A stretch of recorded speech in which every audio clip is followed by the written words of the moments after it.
സംസാരിക്കാൻ പോകുന്നത് ക്യൂരിയോസിറ്റിയെ പറ്റിയാണ്. എന്തുകൊണ്ട് ക്യൂരിയോസിറ്റിനെ പറ്റി സംസാരിക്കുന്നത് വെച്ചാൽ,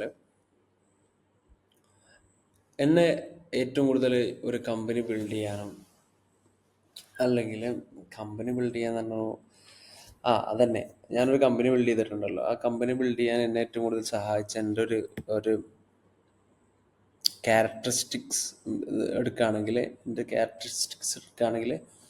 അതിൽ ഏറ്റവും മുൻപന്തിയിൽ എന്നെ ഒരു സാധനം ഫിഗർ ഔട്ട് ചെയ്യാനൊക്കെ ഹെൽപ്പ് ചെയ്തൊരു സംഗതി എന്താ വെച്ചാൽ ക്യൂരിയോസിറ്റിയാണ്.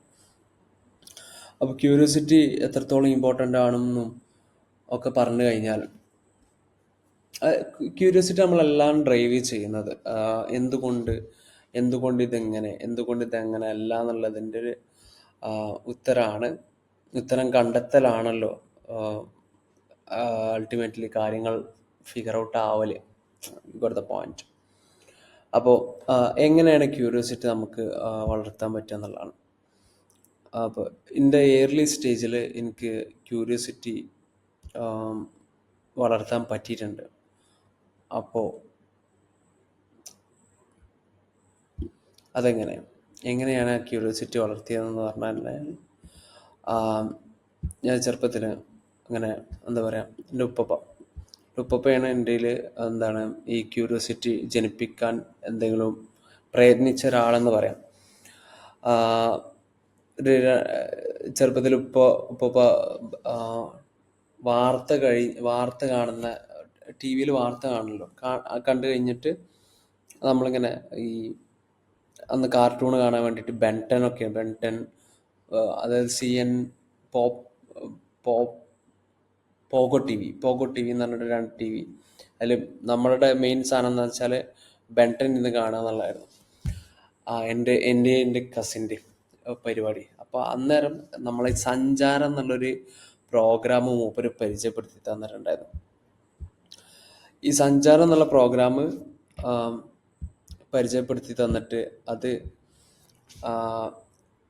അത് കൂടുതലിരുന്ന് കാണാനും, അത് കണ്ടിട്ട് ഓരോ രാജ്യങ്ങളുടെ ഘടന എന്താ, നമ്മളെ ഈ ലൊക്കാലിറ്റിക്ക് അപ്പുറം വേറെ ലോകമുണ്ടെന്നോ, അത് എക്സ്പ്ലോർ ചെയ്യാനുള്ളൊരു ത്വര, അത് കുറച്ചും കൂടി ക്രിയേറ്റീവായിട്ടുള്ള കാര്യങ്ങൾ എക്സ്പ്ലോർ ചെയ്യാനുള്ളൊരു സാധനം കിട്ടുന്നത് അവിടെ നിന്നാണ്. ചെറുപ്പത്തിൽ ഞങ്ങൾ വെയിറ്റ് ചെയ്യും, ആ ഒരു സഞ്ചാരം കാണാൻ വേണ്ടി നമ്മൾ വെയിറ്റ് ചെയ്യും. അപ്പോൾ അത് അറിഞ്ഞോ അറിയാതെ ഇപ്പോൾ നമ്മളുടെ ഉള്ളിൽ ഇട്ട് തന്നൊരു സംഗതിയാണത്. അവിടെ നിന്നാണ് ഈ ക്യൂരിയോസിറ്റി ബിൽഡ് ആവണമെന്ന് എനിക്ക് പറയാൻ പറ്റും. കാരണം നമ്മൾ അറിയാത്തൊരു സംഗതി ഉണ്ടെന്നും അതിനെ എക്സ്പ്ലോർ ചെയ്യണമെന്നും അങ്ങനത്തെ ഒരു കാര്യങ്ങളുണ്ടല്ലോ, കുറച്ചും കൂടി ലിമിറ്റേഷൻ ഇല്ലാതെ, അതായത് നമ്മളുടെ മുന്നിലുള്ള ഒരു ഡാറ്റക്കപ്പുറം വേറൊരു ഡാറ്റ ഉണ്ടെന്നും ആ ഡാറ്റ എക്സ്പ്ലോർ ചെയ്യണമെന്നും അത് എക്സ്പ്ലോർ ചെയ്യുമ്പോൾ കൂടുതൽ ഐഡിയാസ് കിട്ടുന്നു, അങ്ങനത്തെ കാര്യങ്ങളൊക്കെ മനസ്സിലാവുന്ന അവിടെ നിന്നാണ്. അങ്ങനെ സഞ്ചാരം നിങ്ങൾക്കറിയുന്ന പോലെ സന്തോഷ് ജോർജ് കുളങ്ങര ആള് ഏഷ്യാനെറ്റിലായിരുന്നു അന്ന്, പണ്ട് 2005 ഏഷ്യാനെറ്റിലായിരുന്നു അത് ഉണ്ടായിരുന്നത്. അതുകൊണ്ട് തന്നെ ഇപ്പോൾ ഏഷ്യാനെറ്റ് ന്യൂസിൻ്റെ ഒരു ഫാനായിരുന്നു. ന്യൂസ് കഴിഞ്ഞിട്ട് ഇപ്പോൾ കാണുന്നൊരു പ്രോഗ്രാമാണിത്. അപ്പോൾ ഞങ്ങളെയും കൂട്ടിയിരുന്ന് കാണുന്നു. ദെൻ അവിടുന്ന് സഫാരി എന്നുള്ള ചാനൽ വന്നു. പിന്നെ സഫാരിയുടെ ഫാനായി, സഫാരി ഇരുന്ന് കാണാൻ തുടങ്ങി. സ്റ്റിൽ സഫാരിയുടെ കുറേയൊക്കെ എപ്പിസോഡ്സ് ഞാൻ കാണലുണ്ട്. ഭയങ്കര യൂസ്ഫുൾ ആയിട്ടും ഭയങ്കര ഇൻഫോർമേറ്റീവ് ആയിട്ടുള്ള, അതായത് കുറച്ചും കൂടി നമ്മളെ ചിന്തിപ്പിക്കുന്ന തരത്തിലുള്ള കാര്യങ്ങൾ അവിടെ ഉണ്ട്. ഈ ഒരു സംഗതി നടന്ന് ഇതിന് ശേഷം അപ്പോൾ പറഞ്ഞില്ലേ ക്യൂരിയോസിറ്റി ഉണ്ട് അവിടെ. അതുകൊണ്ട് തന്നെ ജിയോ സിം വന്നപ്പോൾ ഭാഗ്യവശാൽ ഞാൻ ജിയോ എന്നുള്ള സിം എനിക്ക് കിട്ടിയിട്ടുണ്ടായി. അന്ന് എനിക്കൊരു സ്മാർട്ട് ഫോൺ ഉണ്ടായിരുന്നു, സാംസങ്ങിൻ്റെ ഏതാണെന്ന് ഓർക്കുന്ന, ഗാലക്സി സീരീസിലിരുന്ന ഏതോ ഒരു പഴയ ഫോൺ, 4G സപ്പോർട്ട് ചെയ്യുന്ന ഫോണായിരുന്നു. അന്നേരം ജിയോ സിം വന്നപ്പം എന്താ പറയുക, ഫ്രീ നെറ്റാണല്ലോ, കുറേ അധികം എക്സ്പ്ലോർ ചെയ്യാനുള്ള അവസരങ്ങളുണ്ടല്ലോ. അപ്പോഴാണ് യൂട്യൂബ് യൂട്യൂബിലേക്ക് വരുന്നത്. യൂട്യൂബ് ഫ്രീ ആയിട്ട് കുറേ അധികം കോണ്ടൻറ്റ് കൺസ്യൂം ചെയ്യാനുള്ള ഒരവസരം. അങ്ങനെ യൂട്യൂബിലിരുന്ന് കുറേ അധികം ഡോക്യുമെൻ്ററീസ് കണ്ട്. ഡോക്യുമെൻ്ററീസ് എന്ന് പറയുമ്പോൾ പല തരം ഡോക്യുമെൻ്ററീസ്, അതും ഇതും പലതും കണ്ടു. അങ്ങനെ ഇന്നതെന്നൊന്നുമില്ല, എല്ലാതും എക്സ്പ്ലോർ ചെയ്തു. എല്ലാ തരത്തിലുള്ള ഡോക്യുമെൻ്ററീസ് ഇരുന്ന് കാണും. മോസ്റ്റ്ലി പിന്നെ ഡോക്യുമെൻ്ററീസ് പലതരത്തിൽ എനിക്ക് അവൈലബിൾ ആയിരുന്നു. ടെലഗ്രാം ഗ്രൂപ്പ്സ് ഉണ്ടാവും, യൂട്യൂബിൽ തന്നെ കുറേ അധികം പിന്നെ ഡോക്യുമെൻ്ററീസ് ഉണ്ടാവും. ഇപ്പോൾ ഇത്തരം ചാനലുകൾ ഞാൻ സ്ഥിരം കണ്ടുകൊണ്ടിരുന്ന ചാനൽസാണ്. ജസ്റ്റ് ഡോക്യുമെൻ്ററി എന്ന് അടിച്ചു കഴിഞ്ഞാൽ തന്നെ നമുക്ക് ഓരോ സാധനങ്ങൾ കിട്ടും.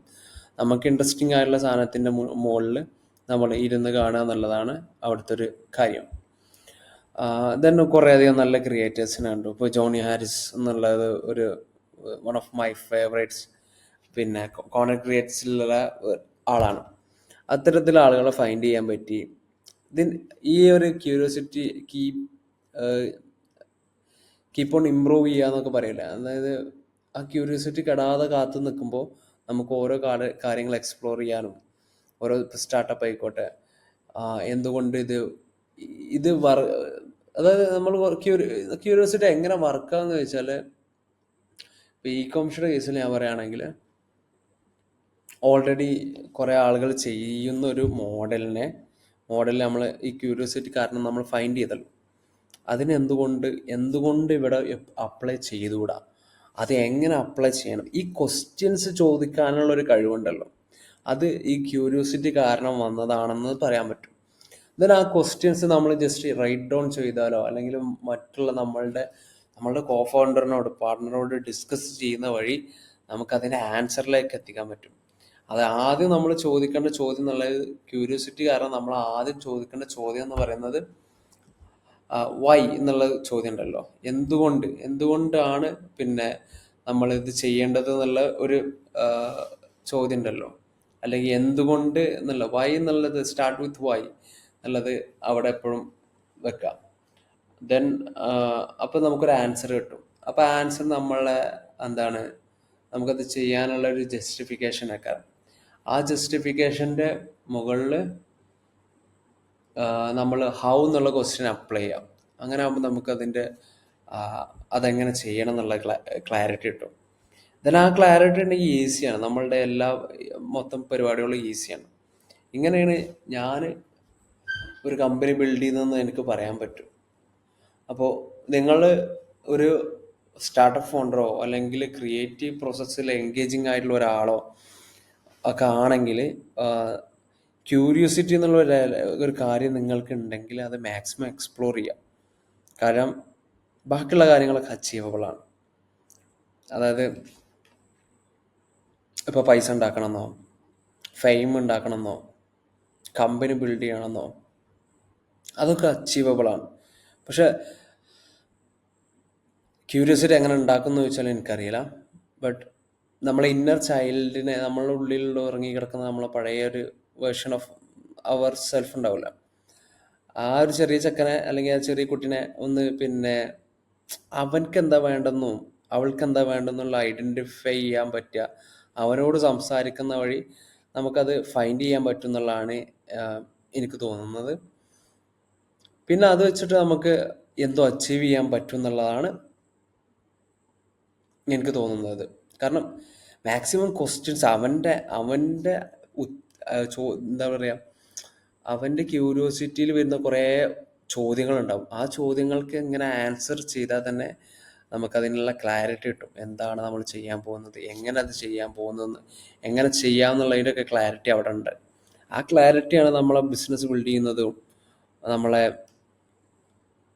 ഫെയിം കിട്ടുന്നതും വാട്ടെവർ എന്താണോ നമുക്ക് അച്ചീവ് ചെയ്യേണ്ടത് അത് അച്ചീവബിൾ ആവുന്നത് അത്തരത്തിലുള്ള ആ ക്യൂരിയോസിറ്റി ത്രൂ നമ്മളെ ട്രാവൽ ചെയ്യാൻ അനുവദിക്കുന്നത് വഴിയായിരിക്കുക എന്നുള്ള ഡീപ്പ് ഫിലോസഫി ഒക്കെയാണ് നെറ്റ് സാധനങ്ങൾ. ഓക്കെ, ഇന്ന് എനിക്ക് കോണ്ടന്റ് ചെയ്യണം എന്നുള്ള ഇതുണ്ടായിരുന്നില്ല.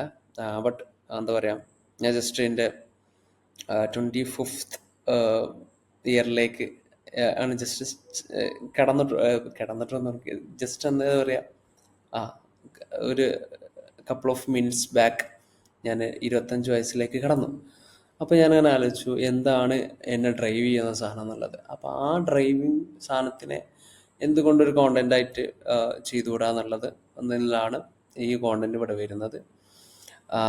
ഭയങ്കര ഞാൻ ഭയങ്കര പ്രിപ്പേർഡായിട്ട് എനർജി ഒന്നും എഫേർട്ടൊന്നും ഇടാതെ എടുക്കുന്ന വെരി മിനിമൽ സാധനമാണ്. ഇതിൻ്റെ ഓഡിയൻസ് എന്നുള്ളത് ഞാൻ മനസ്സിലാക്കുന്നത് എഗെയിൻ ഈ 25 വയസ്സിൽ ഞാൻ കുറച്ച് കാര്യങ്ങൾ 25ാമത്തെ വയസ്സിൽ ഞാൻ കുറച്ച് കാര്യങ്ങൾ മനസ്സിലാക്കുന്നത് എന്ന് വെച്ചാൽ ഒരു പഴയ റാഷിദിൻ്റെ അവസ്ഥയിൽ, അതായത് കുറച്ച് മുമ്പ് ഈ 25ാമത്തെ വയസ്സിലിരിക്കുന്ന ഒരു റാഷിദ് ഉണ്ടല്ലോ, ഇതിന് മുമ്പൊരു 18 വയസ്സായ റാഷിദാണല്ലോ ഓണ്ടർപ്രണർഷിപ്പിലേക്ക് ഇറങ്ങിയിട്ടുള്ളത്. അപ്പോൾ ആ റാഷിദിൻ്റെ പോലത്തെ കുറേ ആളുകളെ ഞാൻ കാണുന്നുണ്ട്.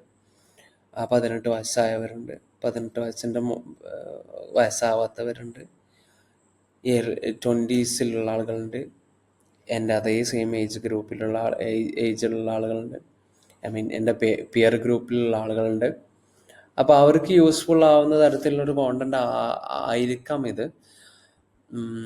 അത്തരത്തിലുള്ളൊരു ഓഡിയൻസ് ഉണ്ടെന്ന് മനസ്സിലായതിൽ വളരെ സന്തോഷം. ഞാൻ ഈ യൂട്യൂബിൽ കോണ്ടന്റ് ക്രിയേഷൻ സ്റ്റാർട്ട് ചെയ്തിട്ട് അങ്ങനെ ഡിസ്ട്രിബ്യൂഷൻ ഞാൻ ക്രാക്ക് ചെയ്തിട്ടില്ല. ഈ ഒരു പർട്ടിക്കുലർ അറിവ്, ഇങ്ങനെ ഒരു ഓഡിയൻസ് ഉണ്ട് എന്നുള്ളത് ആ ഡിസ്ട്രിബ്യൂഷൻ തുടങ്ങാനുള്ളൊരു വഴിയാണ്. അപ്പോൾ ആ വഴി എന്നുള്ളതിൻ്റെ ആൻസർ എനിക്ക് കിട്ടിക്കഴിഞ്ഞ്. സോ അത് ഹൗ എന്നുള്ളത് എനിക്ക് ഓൾറെഡി അറിയാം, എന്താണ് പിന്നെ ചെയ്യേണ്ടതെന്നുള്ള അറിയാം. അപ്പോൾ അത് ചെയ്യുന്നതായിരിക്കും ആ ഓഡിയൻസിലേക്ക് ഇതെത്തും. അങ്ങനെ എത്തുകയാണെങ്കിൽ, നിങ്ങളിത് കാണുകയാണെങ്കിൽ, നിങ്ങൾക്ക് യൂസ്ഫുൾ ആയിട്ടുണ്ടെങ്കിൽ നിങ്ങൾ കോമൻറ്റ് സെക്ഷൻ ഉപയോഗിക്കുക.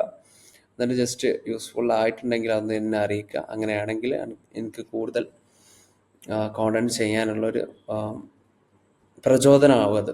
അപ്പോൾ ഈ വീഡിയോ ഇത്രയും പറഞ്ഞുകൊണ്ട് ഞാൻ അവസാനിപ്പിക്കുകയാണ്.